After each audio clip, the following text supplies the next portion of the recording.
الشيطان الرجيم.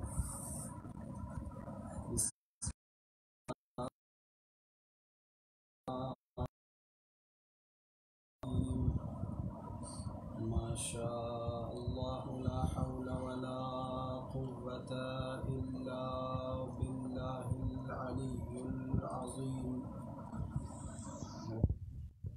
صدري ويسر لي أمري واحلل عقدة من يفقه قولي واجعل لي وزيرا من أهلي هارون أخي وأشركه في أمري كي نسبحك كثيرا إنك كنت بنا بصيرا.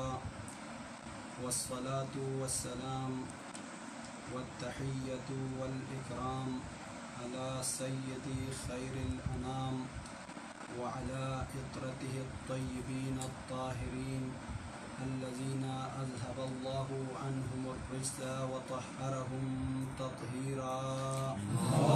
اللهم صل على محمد وآل محمد. أما بعد فقد قال رسول الله صلى الله عليه وآله وسلم يا علي أنت وشيعتك هم الفائزون. الصلوات. اللهم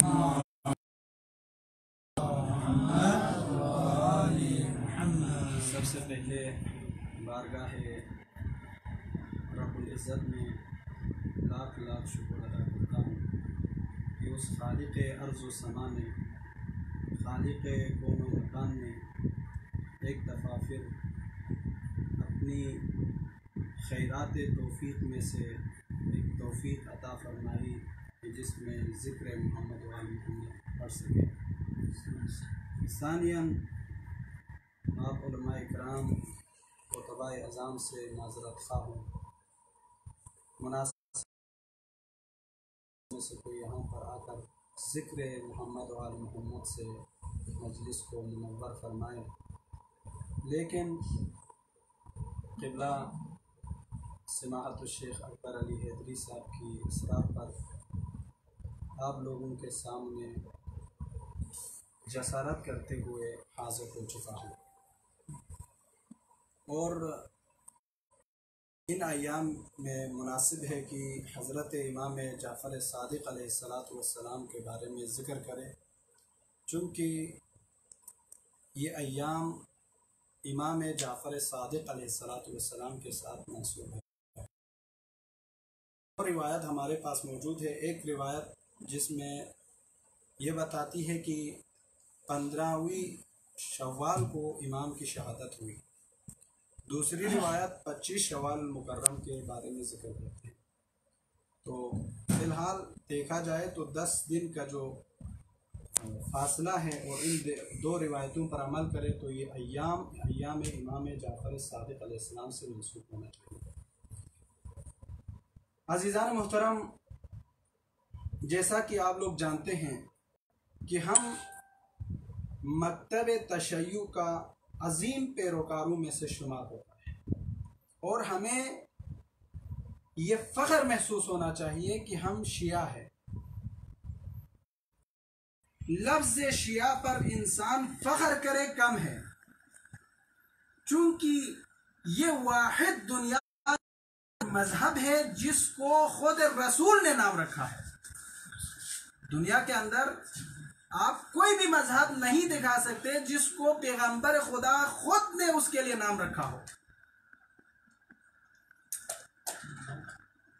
اور اسی طرح اگر آپ دیکھیں کہ یہ مذہب جس کی استقامت کے لیے، میں قرآنی بات نہیں کر رہا، قرآن کے اگر تسلسل کو دیکھا جائے، قرآن میں شیعہ کیسے وارد ہوا ہے، کون کس کو شیعہ کہا ہے خداوند کریم نے قرآن میں، تو یہ طویل بحث ہوگی. صرف حدیث کی روح سے یہ بیان کرنا چاہتا ہوں کہ لفظ شیعہ پر انسان کو فخر کرنا چاہیے، چونکہ دوسرے بھی مذاہب دنیا کے اندر پائے جاتے ہیں، جیسے کہ مذہب اہل سنت، مذہب حنفی، مذہب مالکی، مذہب